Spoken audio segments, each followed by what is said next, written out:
How are we doing? I got hungry, so I tried eating one of these, but it tasted bad, and now I'm still hungry. Yeah, they do that.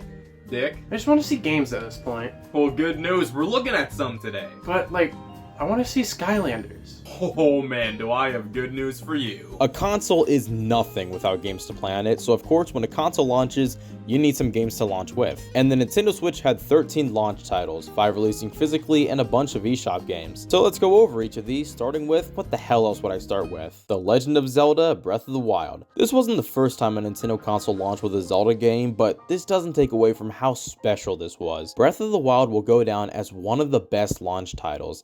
It didn't show off any crazy things the Switch could do, because, well, but what it did was be a good game. Breath of the Wild is one of the greatest games of all time.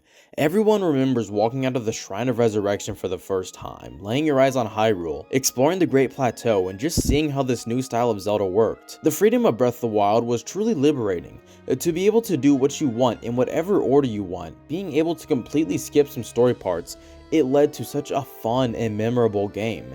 Exploring Hyrule and slowly piecing together what happened 100 years ago. The setup is that Link wakes up with amnesia, so as Link rediscovers these things, you're by his side learning all of this for the first time. Breath of the Wild was such a good launch title. I mean, there were only 4 main dungeons in the form of Divine Beast, which, come on, we may scoff at them these days, but you have to admit, the first time you stepped foot onto one of these things and maneuvered parts of it to reach new areas, it was awesome. But alongside the story, you had 120 shrines and 900 Korok seeds to find, alongside so much damn treasure all spread across this massive world that you could explore in your own way and pace. Breath of the Wild was the perfect game to launch the Switch with, but I do kind of scoff at it these days. Now the game itself, I love this guy, it's one of my favorites of all time. But this launching date and date with the Wii U version makes me kind of question if anyone bought this system exclusively for Breath of the Wild. Breath of the Wild was announced in 2013, stuff for it was shown in 2014 with the projected release date of 2015. Anyone looking forward to this game probably already bought a Wii U in anticipation of it coming out for Wii U. So for the biggest launch title to also come out on the prior system,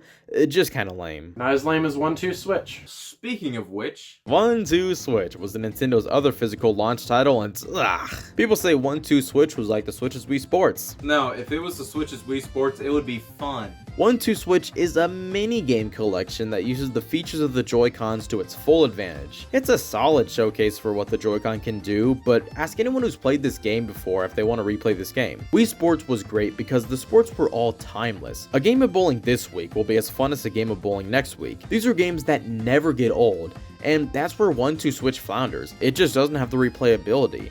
And to retail separately for $50? Just go ahead and shoot my dog. Oh, gladly. I swear to God. I am the most qualified person to talk about 1-2 Switch. I don't own it. I have its follow-up though. Well, now to the physical third-party games. Super Bomberman R was definitely the best of the bunch cause it's Bomberman. A solid title to get alongside the system, but again, not a system seller. Skylanders Imaginators. Oh yeah, a real game. It's fucking Skylanders, 5 months after the game originally released. And Just Dance 2017 also came out on the Wii U and Wii. What a lineup! Thankfully, there were a bunch of digital games, one of them being published by Nintendo. Snipper Clips. This is a cute little puzzle game where you play as some pieces of paper and cut each other up to solve puzzles. And that's pretty much it. Fast RMX, which is a spiritual successor to F-Zero, and a sequel to a Wii U game. Shovel Knight Treasure Trove Inspector of Torment. Good stuff, but we're also on Wii U. Human Resource Machine, that was on Wii U too. Little Inferno, that was the digital launch title for the Wii U. World of Goo, from the Wii Shop channel, and I Am Setsuna. Thankfully, this wasn't on the Wii U. It was on the Vita though. So, those are the launch titles. That's it? Did I mention Just Dance 2017? Yeah. Then yeah. Okay, I'm just gonna say it. The Switch had a lame launch lineup. Don't get me wrong, most of these are good games. Breath of the Wild, Shovel Knight, Bomberman, Fast RMX, Snipper Clips, World of Goo. There was definitely enough quality stuff to play, but not much of note new. 1-2 Switch, Super Bomberman R, and Snipper Clips were the only games that couldn't be played anywhere else at launch, and they're fine games, but not games to buy a console for. But I doubt those games were why people bought a Switch at launch. People bought a Switch at launch because of the potential. The games in the pipeline for 2017 already showed that the Switch would have a great lineup of new experiences, and of course, it did. And we'll finally get to see them now. Nope, we're talking about these tomorrow. I want to leave. Yeah, good luck with that.